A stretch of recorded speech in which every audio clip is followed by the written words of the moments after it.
BFM Business, l'émission qui donne envie d'entreprendre, l'entreprise BFM avec les éco-entrepreneurs. Philippe Bloch et Arnaud Le Gall. Deuxième partie d'émission, désormais intitulée Entreprise et Capital. Et je vous rappelle que vous pouvez nous réentendre, bien évidemment, le dimanche à 22h et maintenant le vendredi à 14h pour la 550e émission. Tout de suite, et avant de recevoir un entrepreneur et son investisseur, les news de la semaine. BFM Business, l'entreprise BFM. Entreprise et capital. Et les news de la semaine, cette semaine, bien sûr, avec Elisabeth Hu. Bonjour Elisabeth. Bonjour Philippe. Alors, ma question traditionnelle, qu'avez-vous repéré cette semaine ? D'abord, Biome Up, qui a récolté 38 millions d'euros en vue de son introduction en bourse, dont 40% proviennent d'investisseurs étrangers. La start-up lyonnaise de la biotech a inventé un système stoppant les hémorragies. Ça s'appelle Hémoblast. C'est une sorte de poudre à appliquer sur une plaie pendant une opération chirurgicale et qui stoppe les flux sanguins, ce qui facilite le travail du chirurgien et donc réduit la durée d'intervention. 38 millions, toujours des gros chiffres. C'est déjà commercialisé ? Oui, Biome Up a reçu fin 2016 l'autorisation de l'Agence européenne du médicament et a commencé à séduire plusieurs clients. Et puis elle attend d'ici au printemps prochain l'autorisation pour partir à la conquête du marché américain. Elle prévoit l'embauche d'une grosse équipe commerciale. Autre start-up lyonnaise, Lume Apps, qui vient quant à elle de lever 8 millions d'euros. 8 millions auprès d'un seul investisseur. Et avec cet argent, Lume Apps souhaite de s'internationaliser le plus rapidement possible. Concrètement, la société propose un intranet qui réunit les informations d'entreprise, les flux sociaux, les espaces de travail et les applications professionnelles, le tout bénéficiant d'une synchronisation avec le pack d'applications de Google. Ah bah justement, important, c'est que Google justement recommande Lume Apps. Les équipes commerciales de Google, ça peut aider. Effectivement, elles proposent à leurs clients cette solution Lume Apps. C'est un produit qui fait partie des 15 produits seulement au monde à être recommandés par les services de Google, ce qui rapporte à Lume Apps la moitié de ses nouveaux clients. Et puis là, après la food tech, la French tech, la legal tech. C'est un secteur dont on parle un peu moins que les medtech et les biotech, mais qui est peut-être un peu plus grand public. Le site Demander Justice a bouclé une augmentation de capital de 2,7 millions d'euros. Il est spécialiste de la résolution des litiges de la vie quotidienne. Il compte 470 000 utilisateurs et affiche 70% de taux de résolution. Ils vont diversifier leur offre avec cet argent ? Ils ont déjà créé litige.fr et saisirprud'homme.com. Et là, ils vont élargir leur activité avec recoveris.com pour les recouvrements. Ils veulent aussi se lancer dans le B2B en proposant leur plateforme à des réseaux d'experts comptables ou encore à des cabinets d'avocats. Et puisque tout se connecte maintenant, l'immeuble connecté, le voici. Avec Smart Hub qui s'amorce en levant 1,3 million d'euros.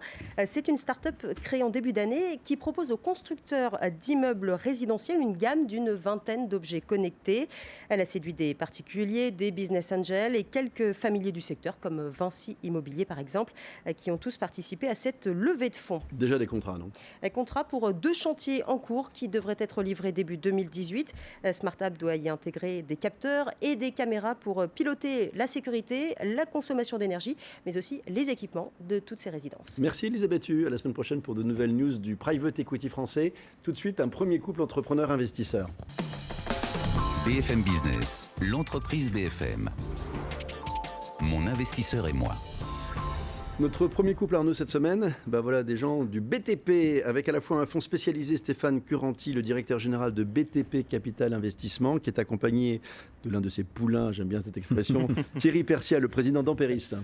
Alors notre premier binôme de la semaine est donc constitué côté entrepreneur. Thierry, le dirigeant d'un groupe de 35 millions d'euros de chiffre d'affaires, une entreprise dont l'essentiel de l'activité est régionale, basée à Marseille, active en particulier dans les régions Occitanie, PACA, et également Monaco qui n'est jamais négligeable dans un domaine d'activité tel que le vôtre. Vos métiers, BTP est roi. Voilà, effectivement, vos métiers, ce sont le génie climatique et le génie électrique pour faire très court, des domaines dans lesquels vous faites en sorte, c'est un des axes stratégiques de votre maison, d'offrir une valeur ajoutée technique particulièrement importante. Alors dans un secteur très concurrentiel et puis qui se consolide aussi, vous développez aussi également une stratégie de croissance externe pour laquelle il s'est avéré nécessaire justement d'obtenir le renfort d'un fonds d'investissement.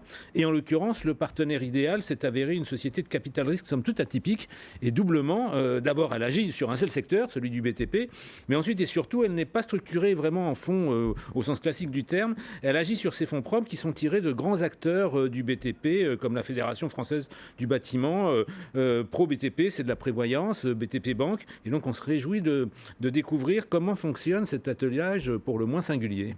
Merci, bonjour Thierry Persia. Bonjour. On démarre avec vous Stéphane, si vous m'y autorisez, on va démarrer avec l'entrepreneur. Je vois que le groupe était né en fait en 2009.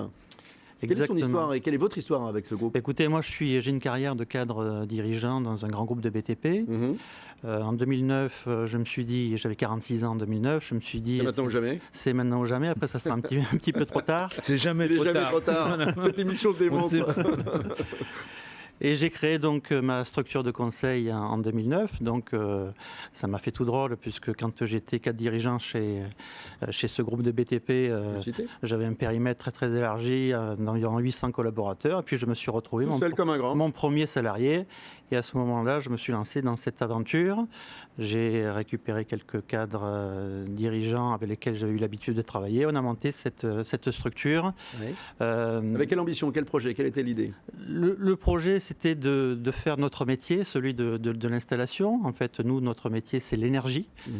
Sur les 3 étapes, je dirais, habituelles, c'est-à-dire la conception des installations au travers d'une cellule d'ingénierie dotée d'une vingtaine d'ingénieurs aujourd'hui. Oui. L'installation et la maintenance afin d'assurer, je dirais, une pérennité commerciale auprès de nos clients. Je l'évoquais, vous revendiquez une forte valeur ajoutée du point de vue technique. C'est l'un de vos facteurs de différenciation. C'est ce qui a permis en quelques années quand même de bâtir une très très belle entreprise.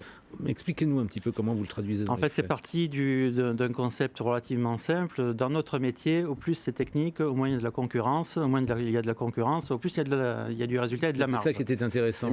Donc j'ai préféré, je dirais, recruter, je dirais, un encadrement plutôt soutenu, avec, je dirais, l'idée également de les faire participer au capital d'Ampéris Énergie, puisque dans le capital d'Ampéris Énergie, outre la BTP Capital, nous y reviendrons tout à l'heure, on a créé une société qui s'appelle Ampéris Manager, à l'intérieur de laquelle il y a une quinzaine de managers qui nous a permis, évidemment, d'avoir, je dirais, de la motivation, de l'encadrement auprès de notre groupe. Alors, on va y venir tout de suite avec Stéphane, justement, parce qu'il faut savoir comment s'est fait cette rencontre. Est-ce que d'abord, Stéphane, vous connaissiez cette entreprise? Est-ce qu'elle était sur votre radar? Ou est-ce que c'est effectivement l'entrepreneur qui est venu vous chercher? Alors, on a 2 sources, nous, on va dire de deal flow, si on peut appeler ça comme ça. Le premier, c'est nos prescripteurs et nos prescripteurs naturels. Et dans nos naturels, vos actionnaires. Bien sûr, nos actionnaires, et vous l'avez compris, vous les avez cités qui ont des radars assez fins quand même. Qui ont des radars assez fins. En gros, ils couvrent tout le marché. Voilà, exactement, et qui nous aident bien, effectivement, dans cette démarche. Parce que Pro BTP, BTP Bank, ça connaît beaucoup de monde. Exactement. La deuxième chose que nous avons, c'est effectivement donc la capacité aujourd'hui d'accompagner quand même un grand nombre d'entreprises dans le secteur du BTP, et puis depuis de nombreuses années, puisque ça fait un peu plus de 43 ans que nous les accompagnons. Et donc forcément, les entreprises aussi, entre elles, parlent, discutent, échangent, etc. Et pour nous aussi, c'est d'assurer en permanence une veille attentive sur des potentialités pour nous en tant qu'investisseurs d'accompagnement sur différents types de... Et il y a des cibles particulières en termes de... On sait que c'est le BTP, mais est-ce qu'en termes de chiffre d'affaires, d'ancienneté, de rentabilité, est-ce que vous aviez... cette entreprise rentrait parfaitement dans vos critères? Alors là, on est vraiment dans le critère parfait, effectivement. Pour nous, c'est la PME. C'est vraiment l'essentiel. N'oublions pas encore une fois nos actionnaires, très atypiques. On est là pour soutenir les PME. On est un outil, je vais dire, à vocation professionnelle plus que sectorielle. Et donc, effectivement, l'entreprise aujourd'hui de Thierry est une entreprise qui rentre pile poil dans le scope de BTP Capital Investissement. Mais alors, comment précisément s'est fait la rencontre? Parce qu'effectivement, Ampéris clignotait sur vos propres radars. Est-ce que c'est l'un des projets portés par Thierry et son équipe? On voit bien que c'est un sport collectif qui les a amenés à se tourner vers vous. Est-ce que c'est vous qui êtes venu vers eux en disant tenez, il y a peut-être une opportunité de croissance externe? Dans quel sens ça se passe généralement de la manière suivante. En principe, on va dire que le dirigeant et son équipe fait état d'un besoin auprès d'un de nos réseaux prescripteurs. Ça peut être auprès de nous directement, mais là, en l'occurrence, c'est auprès d'un de nos réseaux prescripteurs, en l'occurrence la BTP Bank. Et donc, une fois qu'il y a eu un besoin qui a été exprimé, nous, on regarde si effectivement ce besoin rentre dans le scope habituel de BTP Capital Investissement. Là, c'était pleinement le cas. Et donc, qu'est-ce qu'on fait? On fait toujours un premier rendez-vous qui, pour nous, est le rendez-vous majeur, puisque, en fait, c'est la rencontre de 2 personnes. C'est là que tout se passe ou pas? Et c'est là que tout se passe. Enfin, ça peut se passer ou ne pas se passer au premier rendez-vous dans votre métier? Oui, puisque vous savez que le BTP agit essentiellement sur les hommes. C'est la seule valeur, contrairement un petit peu à l'industrie. Donc, cette rencontre d'hommes au départ, que nous allons accompagner accompagner pendant un certain temps, puisque là aussi une spécificité de BTP Capital Investissement qui répond bien aussi à la logique. C'est le capital patient. C'est le capital patient. Exactement. Et donc, justement, j'allais demander effectivement à Thierry du coup si le coup de foudre a été réciproque et si ce que vous étiez venu chercher, parce qu'il y avait aussi chez vous un besoin de rompre un peu la solitude du dirigeant en fait. Oui, alors déjà... Malgré, même bien que vous soyez un sport d'équipe, comme le disait Arnaud. Au départ, il faut se dire les choses. Quand on va chercher un fonds d'investissement, quand on a dirigeant... un peu peur. Oui, on se pose des questions. Mais on a déjà au départ un vrai besoin d'être accompagné dans l'ambition qui sont la nôtre. Nous, on a une stratégie de croissance externe. Le début de mon aventure, ça a été sans fonds d'investissement. Puis rapidement, je dirais au bout de la troisième acquisition, on s'est rendu à l'évidence que si on voulait être en phase avec nos ambitions, il fallait être accompagné. Et à ce moment-là, effectivement, j'ai rencontré une dizaine de fonds d'investissement, à peu près. Le coup de foudre, oui, je confirme, il a été immédiat. Déjà, de par le fait que le discours de la BTP Capital dénotait une certaine connaissance de notre métier. C'était essentiel pour nous. Nous, on voulait des associés financiers, mais également des associés qui nous apportent leur valeur ajoutée en matière d'expérience. On se rend compte d'ailleurs dans les comités de direction auxquels ils sont invités, ils apportent leur avis, même si au bout du compte c'est le manager, c'est le dirigeant qui décide, mais ça fait quand même plaisir d'avoir des actionnaires qui connaissent notre métier. Vous parlez de comité de direction, vous ne parlez pas de board comme c'est souvent le cas, c'est pareil, ils sont administrateurs j'imagine quand même? Alors non, justement, c'est une de nos particularités aussi, c'est toujours effectivement des investissements minoritaires. D'accord. Donc, et nous sommes très rarement intrusifs. On va dire ça comme ça. Intrusif, donc administrateur souvent. On est, ou membre de conseil de surveillance, on est en revanche tout le temps participant à la gouvernance de l'entreprise. Ouais, mais alors justement, la voie est étroite, on a envie d'en savoir un tout petit peu plus. Il nous reste quelques secondes encore. 1 minute 30. 1 minute 30. Donc voilà, c'est même royal entre ne pas être intrusif, mais être présent. Voilà, accompagné mais sans être forcément administrateur, ça se passe comment au quotidien? En fait, je pense que c'est le choix du chef d'entreprise d'ouvrir ses livres ou pas. On pourrait se cantonner, je dirais, à envoyer un reporting tous les mois. Moi, je pars du principe qu'autant profiter de l'expérience du fonds qui nous accompagne, qui a des expériences diverses, plus ou moins réussies parfois, pour éviter qu'on soit dans... C'est la vie d'entrepreneur et d'investisseur. Exactement. Moi, j'ai pris cette option-là de les inviter à chaque comité de direction. Ils sont observateurs, ils peuvent intervenir quand ils le souhaitent. Là, c'est vous qui avez été proactif, quoi. Oui, absolument. Et ça, en fait, Stéphane, ça correspond typiquement à un mode de fonctionnement classique pour BTP Capital? Oui, pour nous, c'est un mode de fonctionnement assez classique, assez standard. Pour autant, ce qu'on essaye aussi toujours de faire, c'est de s'assurer qu'on a toujours une grande transparence entre nous. Donc effectivement, par exemple, ça se traduit dans nos pactes, etc. Et généralement, les entreprises dans lesquelles nous investissons nous rendent bien, je dirais, l'information, nous donnent bien compte de tout ce qu'elles font au quotidien. Et en particulier, généralement, on n'a pas d'opposition puisqu'on va dans le même sens. On n'a pas d'intérêt divergent. On n'a pas ce critère aussi, pour revenir sur le capital patient, de durée. Donc on peut accompagner et accompagner sur le long terme. Merci à tous les deux. Merci à vous Thierry Persien, je rappelle que vous êtes le président d'Ampéris, et Stéphane Curanti, vous êtes le directeur général de BTP Capital Investissement. Tout de suite, un deuxième couple investisseur-entrepreneur. Restez avec nous sur BFM Business. BFM Business, l'entreprise BFM. Mon investisseur et moi. Deuxième couple entrepreneur-investisseur, c'est un couple justement Arnaud, puisqu'on accueille aujourd'hui Frédéric Lévy et Patrick Laillan. Ils travaillent tous les deux chez Passman. L'un est président, l'autre est directeur général. Et ils sont accompagnés de leur investisseur Stéphane Berger, qui est quant à lui directeur associé, responsable d'Actomèse chez Edmond Rothschild Investment Partners. Ça sent la mezzanine. Effectivement, ça sent la mezzanine. On va avoir l'occasion d'y revenir. Moi, ce lancement me déconcerte un petit peu. Dans notre second binôme, vous avez bien compris donc, que c'était un trio. Les entrepreneurs sont à la tête d'une entreprise dont le métier est d'être apporteurs de solutions. On adore ça, les apporteurs de solutions pour d'autres entreprises, en l'occurrence des hôtels ou des chaînes d'hôtels. Si vous savourez aujourd'hui du Wi-Fi gratuit dans certains hôtels où vous faites escale, c'est en partie grâce à eux, car ils ont été parmi les pionniers de ce genre de service, à une époque où c'était tout sauf évident pour les voyageurs et pour les hôteliers. Ils ont commencé à convaincre de la nécessité de s'équiper ainsi des hôtels indépendants, avant de convaincre même des chaînes, et notamment avec un contrat un peu emblématique, c'était en 2007, avec tout simplement le groupe Accor. Ils ont depuis élargi leur palette à d'autres solutions de ce qu'ils appellent, et ce qu'on appelle la connectivité, également des solutions de TV interactive ou d'affichage dynamique. Et leur investisseur, lui et son l'équipe d'Actomez, donc au sein d'Edmond de Rothschild. Il développe une stratégie d'investissement qui est centrée sur l'entrepreneur actionnaire. C'est du capital remboursable et cela permet entre autres aux dirigeants d'augmenter à terme sa propre participation au capital. Il va avoir l'occasion de nous expliquer à travers justement le cas d'école de Passmann comment tout cela fonctionne. La mezzanine. La mezzanine, Voilà, justement. Alors, un couple, Frédéric Lévy et Patrick Laiani, l'un, je le disais, est DG et l'autre est président. Qui a fait quoi dans l'aventure ? Je n'ai pas retrouvé dans le site l'histoire de l'entreprise, donc je ne sais pas qui a créé l'entreprise et comment s'est faite votre association. En fait, Passmann, nous l'avons créé à deux parce que on a une particularité, je suis l'oncle de Frédéric. Absolument, ça je le savais. Donc, quand mon neveu Ça ne disait pas comment vous avez commencé à bosser ensemble. Mais... Quand mon neveu a terminé ses études, on a pris l'initiative, parce qu'avant tout, c'est une aventure d'hommes, c'est une aventure de personnes. Oui. Et on a pris l'initiative de travailler ensemble parce qu'on aimait être ensemble. D'accord. Ouais. Et alors à l'époque, vous étiez déjà entrepreneur l'un et l'autre ou pas du tout ? J'ai commencé un tout petit peu avant lui parce que je suis autodidacte, mais moi j'ai pris le meilleur de la famille pour pouvoir m'associer et développer l'entreprise. Quelle était la compétence de Patrick ? Ou Patrick, quelle était votre compétence ? On va demander. Oui, pardon, Frédéric, excusez-moi Frédéric. Alors, moi, j'ai mes études, j'ai fait des études financières. Oui. Ma compétence était une compétence financière. Donc pas technique en fait. Non, pas technique du tout. Pas Non. technique.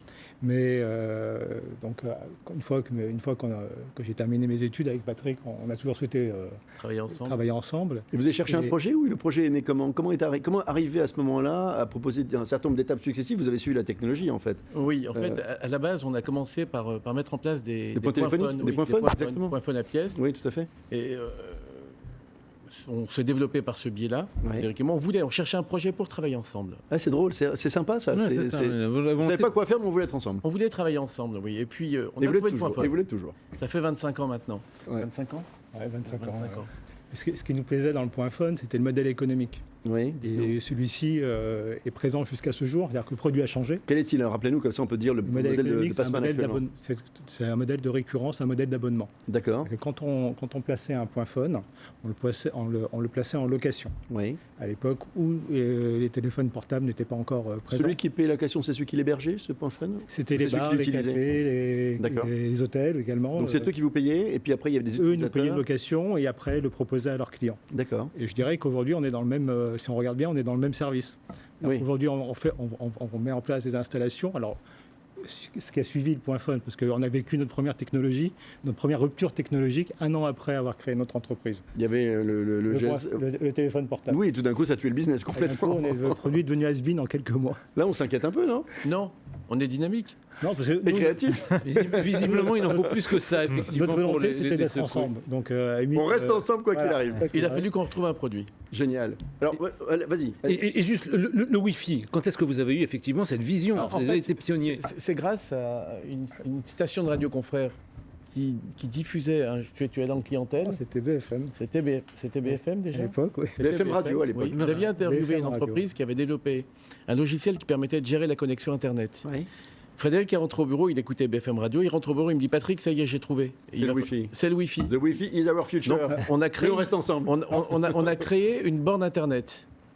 La borne Internet, c'était le successeur du téléphone à pièces. Alors, ils sont très bavards, je les adore. Mais le temps va passer à toute vitesse et je veux quand même donner la parole à Stéphane Bergès. Comment vous avez rencontré cette entreprise ? Est-ce qu'elle était dans votre radar ? On va venir bien sûr ensuite à ce que vous faites ensemble et le format avec lequel vous faites qui est atypique. Alors oui, elle était dans notre radar et notamment parce que Frédéric et Patrick ont, dans leur vie d'entrepreneur, fait appel à un de nos confrères en capital Mhm. pour accompagner le développement de Passmann. Et dans la stratégie développée par Actomeds, nous intervenons très souvent au moment où un premier partenaire en capital veut sa sortie et sa liquidité. D'accord. Lorsqu'arrive ce moment-là, deux choix sont possibles, remplacés par un autre autre partenaire, fonds, un un autre fonds, investisseur. qui va prendre peu ou prou la même participation au Mhm. capital, ou Faire autrement. faire autrement, et c'est ce que nous avons proposé Alors à... dites-moi, expliquez-moi, parce que je plaisantais avec la mezzanine, mais c'est un vrai concept différenciant sur le financement des entreprises. Ça coûte plus cher, mais on ne se dilue pas. Enfin, Alors expliquez-moi. ça coûte moins cher que le Le capital. taux est plus élevé que le... Enfin, racontez-moi, pour être sûr de bien comprendre. Pour les 101. Un peu de en pédagogique, anglais. effectivement. Le cours pour les neuneux. La mezzanine pour les neuneux. Alors la mezzanine, pour... Les nuls, pour les nuls. Non, pas pour les nuls du tout. C'est un produit qui est comme du Canada Dry, c'est-à-dire du capital remboursable. D'accord. C'est un produit qui prend la forme d'une obligation, donc c'est quelque chose qu'on doit rembourser à terme, Ok. sauf que elle est juridiquement présenté comme étant totalement in fine et à des très lointaines échéances. Ce qui fait que tous les partenaires économiques et financiers d'une PME vont considérer que c'est du capital. D'accord, des fonds propres, quasiment. Des quasi-fonds C'est propres. du quasi-fonds propres. À terme, lorsque les entreprises se développent comme elles l'ont prévu... C'est-à-dire qu'il faut avoir une grande confiance dans la croissance de son entreprise, c'est ça la clé. Et c'est la clé, et Frédéric a cité un mot qui est très important pour Actomeds, récurrence. Il faut avoir de la visibilité sur ce Business d'abonnement, business de récurrence. Voilà. Et la mezzanine, pour s'en séparer, car effectivement il y a un taux d'intérêt autour de c'est cette là que j'évoquais mezzanine. que c'est un petit peu plus élevé que les taux d'intérêt classiques. Classique, exactement. Eh bien, au bout de 2, 3, 4 ans, lorsque la PME s'est développée, Passman l'a fait avec nous d'ailleurs, nous a remboursé par anticipation ce montant que nous avons investi il y a de cela plus de 3 ans. C'est-à-dire que vous êtes sortis aujourd'hui? Vous les accompagnez par courtoisie ou bien vous continuez à bosser ensemble aujourd'hui? Non, en fait, on a la capacité de prendre des parties également au capital, donc en pur capital, et nous sommes toujours actionnaires de Passman. Quelle est la part du financement des entreprises en private equity qui se fait en mezzanine? Très peu, j'imagine. Parce que du coup, l'histoire de la récurrence limite peut-être les cibles, j'imagine. Je vais prendre une image et vous me pardonnerez de son côté trivial, mais la mezzanine s'adresse aux premiers de la classe. Oui. Parce qu'il faut avoir Ils aiment bien ce concept. Une telle confiance et visibilité que toutes les entreprises, notamment les plus cycliques, ne sont pas forcément adaptées à ce type de financement. Et juste, Arnaud, juste un instant, par rapport à Edmond de Rothschild Investment Partners, c'est une des 4 activités, je crois, de vos fonds. Exactement. C'est une des 4 activités que vous développez. Une activité en capital risque dans les sciences de la vie, 2 en capital pour les PME, et notre activité, donc, en obligation mezzanine. Vous avez évoqué le mot de confiance parmi les facteurs clés de succès d'expériences comme celle-ci en mezzanine. Est-ce que la confiance forte qui peut exister entre notre binôme là, de dirigeants fait partie des facteurs, des critères d'éligibilité ou des facteurs de confiance et de fiabilité de l'investissement pour vous? Exactement, totalement. Et je me rappelle très bien notre première rencontre, et à l'issue, pour moi, c'était évident qu'ils étaient... Ces deux-là sont suffisamment forts et inséparables pour qu'on éligibles. Eux n'étaient pas encore convaincus. Il nous a fallu un peu de temps et de travail pour les convaincre. Peut-être une dernière... Je vous donne justement une question. On conclut que vous voulez, il nous reste un peu moins d'une minute. J'aimerais savoir le bilan que vous tirez de cette association avec Stéphane Bergès. Et ce que vous vouliez dire, parce que je vous ai interrompu, pardonnez-moi. Non, au début, on n'y a pas cru au modèle d'Actomeds. On ne comprenait pas qu'on pouvait à la fois faire une opération d'investissement, une opération également patrimoniale, et en même temps se reluer au capital. Oui, bien sûr. Ça nous paraissait un peu antinomique. Exactement. C'était pas dans notre... Donc il nous a fallu un petit temps de... Mais pour autant, si je reviens sur le bilan en quelques secondes, il est tout à fait positif. Il est très positif. Et aujourd'hui, la prochaine étape, c'est quoi du coup? Parce que vous allez continuer à grandir, vous allez continuer avec ce type de financement ou d'autres? En un mot. Alors, on est très content d'être avec Stéphane Bergès. C'est une rencontre qui a été très riche pour nous. On a réussi également, et il ne le dit pas, mais il nous a aidé, et ça a contribué un peu au business. D'accord. Parce que par le réseau que Actomeds a, ils nous ont parfois aidés sur certains business. Donc l'avenir reste ouvert. Exactement. Merci infiniment à tous les trois. Merci. Frédéric Lévy, je rappelle que vous êtes le président de Passman, Patrick Layani, son directeur général, et Stéphane Bergès, vous êtes directeur associé, responsable d'Actomeds chez Edmond de Rothschild Investment Partners. Tout de suite, en un mot, tout ce que vous avez voulu savoir, le mode d'emploi. BFM Business, l'entreprise BFM. Le mode d'emploi. Chaque semaine, un expert, un pro, qui nous aide à bien comprendre comment on lève des fonds et par toutes ces étapes, elles sont nombreuses. Aujourd'hui, on a la chance d'avoir Laurent Julienne, Arnaud, avocat associé chez Laurent Julienne. Oui, notre expert de la semaine est managing partner dans un cabinet d'avocats où il se spécialise sur les fusions-acquisitions, les questions de financement, le private equity. Et donc, il est particulièrement bien armé pour attirer notre attention sur certains enjeux clés du point de vue juridique, justement, dans les levées de fonds en capital risque. Alors d'abord, mon cabinet s'appelle Lérins et BCW, tout simplement pour pas que mes associés m'en veuillent. Désolé, mon info était mauvaise, je suis désolé. Alors d'abord, quand on se pose la question de savoir pourquoi lever des fonds en capital risque, il faut se poser la question de pourquoi. Alors c'est vrai qu'on en a un peu parlé, mais généralement ce que les sociétés disent, c'est d'abord pour être accompagnées financièrement, mais aussi pour bénéficier d'un retour d'expérience de la part des fonds d'investissement, que ce soit pour des projets de croissance externe, de développement à l'étranger, pour faire jouer le réseau. Et ça, c'est un des motifs qui est souvent évoqué.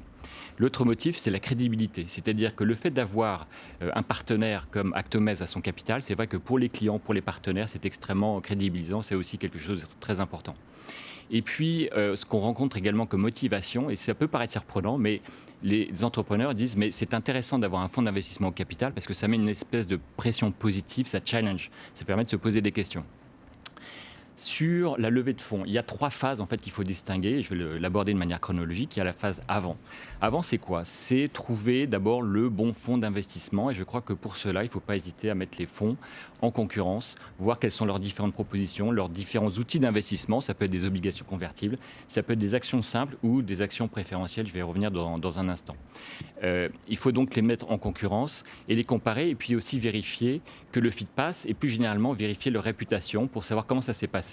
L'investissement avec d'autres sociétés. On appelle des copains entrepreneurs, on se renseigne. Exactement, on a LinkedIn, on a Facebook pour ça et ça permet d'avoir des retours extrêmement intéressants. La phase d'avant aussi, c'est les choses sérieuses commencent naturellement, c'est la documentation. Donc en général, ça commence par une lettre d'intention, on va fixer les grands principes de l'investissement. Il va y avoir un audit dans le cadre d'une période d'exclusivité en général de 6 semaines et on va mettre au point ainsi la documentation qui sera essentiellement un pacte d'actionnaires, un protocole d'investissement et puis toute la documentation sociale d'émission des titres d'accès au capital pour l'investisseur.